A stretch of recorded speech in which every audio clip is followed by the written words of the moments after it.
So just recently, we got an interview between Robert Downey Jr. and Christopher Nolan, who created and shot the film Oppenheimer. And we all know that he is kind of a jokester throughout interviews and tours that he has been in over the years for Marvel, but for this interview, where they asked each other some questions regarding their personal lives and previous films they have been in, or in Christopher's case, created, like what their hobbies and personalities are like, there was one instance where it could have been taken like he isn't allowed to talk about DC movies. His test was so exciting that the studio was okay for me to cast him as the villain. Scarecrow. Big star, Scarecrow. I whispered it because I have a problem talking about DC characters. I don't know if I was programmed or not, but I was in this room with a lot of flashing lights once. Long story, thanks, Kevin. Well, that's done. Of course, he is joking around more so because he has been in the Avengers world for so long, starting the Marvel superhero franchise with Iron Man, and fans know that he pretty much started Marvel productions in general, considering how well he did in the role. And one of the questions regarding what would happen if Christopher Nolan were to direct a Marvel movie. What if Christopher Nolan directed the Avengers? Whoa.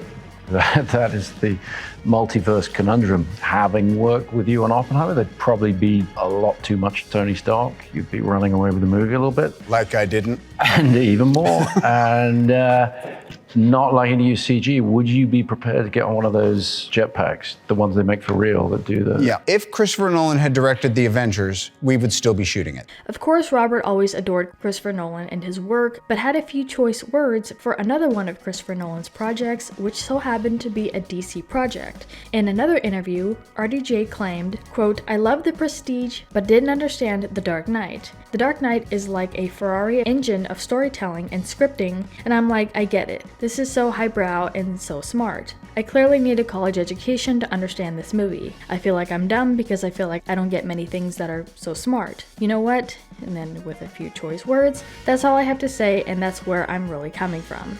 As always, Marvel and DC were always one to compete against one another, but in terms of the last few years, it just seems like DC and Marvel have been neck and neck in terms of the franchise kinda dying off in my opinion, and just not being that exciting. The Flash was a big flop since Ezra Miller's controversies, and not only that, but the CGI as well, just not being as good as it could have been. Black Adam was a good one back in 2022, but after the ending scene of Henry Cavill making an appearance and then almost immediately after announcing that he wasn't going to be able to return as the famous Superman, fans got really confused. On the flip side, with James Gunn now moved to the DC studio, it's very likely that things could turn around for him and the studio, considering how well his previous projects with Marvel have done in the past. As far as Marvel goes, it feels like they're pushing out more and more projects without completing them fully or putting that much effort into them. There was a video I watched previously where this person explained why that is, saying that the studio gets paid per project and how many they can release within a year's time. If these VFX companies aren't meeting the unrealistic expectations that these studios are setting, they risk losing out on future contracts. And there's only so many studios that are making superhero movies anymore, which means the VFX companies have to bend over backwards to hit these insane deadlines from these Hollywood studios. It was reported in the past that Disney and Marvel Studios looked at the release schedule on Phase 5 and began reevaluating the future of releases in an attempt to make the quality of the films better. The Marvels recently suffered a delay, getting pushed from July to November 2023, and it was revealed that the delay likely occurred so that the visual effects could be improved in post-production. This could very well be true, however there is still the strike going on, and that could have played a factor as well. The most recent project of theirs, Secret Invasion, already doesn't live up to expectations for a lot of fans, with it having an overall rating of 3.3 out of 5 stars. And before we close out here, we wanted to just go over what RDJ has been up to over the last couple of years. Of course, with him being killed off at the end of Avengers Endgame, it was technically his time to go. He had done over 11 films for Marvel, and to be honest, he was probably tired of it at that point. His latest film, of course, to be Oppenheimer, which premiered just this last weekend.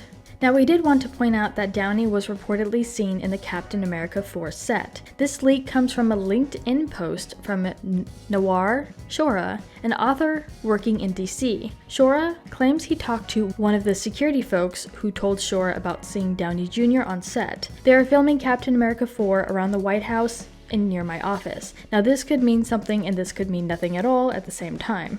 More than likely, he could have been there to support his previous co-workers, but we will just have to pay close attention to if this does mean anything in the future for this film. But we wanted to turn this around to you guys. What did you guys think about all these moments? Do you think about Downey coming back as even a flashback or cameo or something of that nature? And why do you think he was there on set that day? Let us know what your thoughts are in the comments down below. Make sure you're subscribed with notifications on for more videos just like this. That's it for today though. We'll see you all next time with a brand new video.